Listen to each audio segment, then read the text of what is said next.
கடவுள அருளால உங்களுக்கு பணம் காசு இல்லாம நேற்று தேர்வுல பாஸ் ஆகி வந்திருக்கீங்க. அது முதல்ல இல்லைன்னா மருத்துவம் என்பது காணாத கனவு, கனவே காண முடியாது, அந்த அளவுக்கு இருந்தது.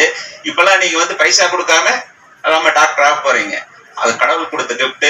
இதை நினைச்சு நீங்க எதிர்காலத்துல இலவச சேவைகளை அதிகமா செய்யணும். நான் கிட்டத்தட்ட 7 வருஷமா திருப்பூர் மாவட்ட ரியல் எஸ்டேட் உரிமையாளர் சங்கத்துல வேற இருக்கேன், ரோட்டரி கிளப்ல இருக்கேன், குளங்காக்க இயக்கத்தில் இருக்கேன்.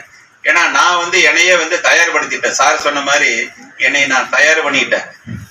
இன்றைக்கு பாத்தீங்கன்னா எல்லா பக்கம் மர நடு விழாவில் அதிகமா கலந்துக்கிறோம், குளம் தூர்வாடுறோம். நல்ல நல்ல நிகழ்வுகள் பாத்தீங்கன்னா இப்ப கூட சமீபத்துல தூத்துக்குடியில ஏற்பட்ட புயல் அந்த நேரத்துல தனி மனிதனா 1000 குடும்பத்துக்கு நாங்க பொருள்களை இங்கிருந்து அனுப்பி வச்சோம். சோ அதனால பொதுநலன் அவர்களை அனைவரும் இந்த நேரத்துல மனசுல வச்சுக்கங்க. எதிர்காலத்தில் நீங்க டாக்டர் கனவு மாதிரி கடன் டாக்டர் வந்துடுவீங்க.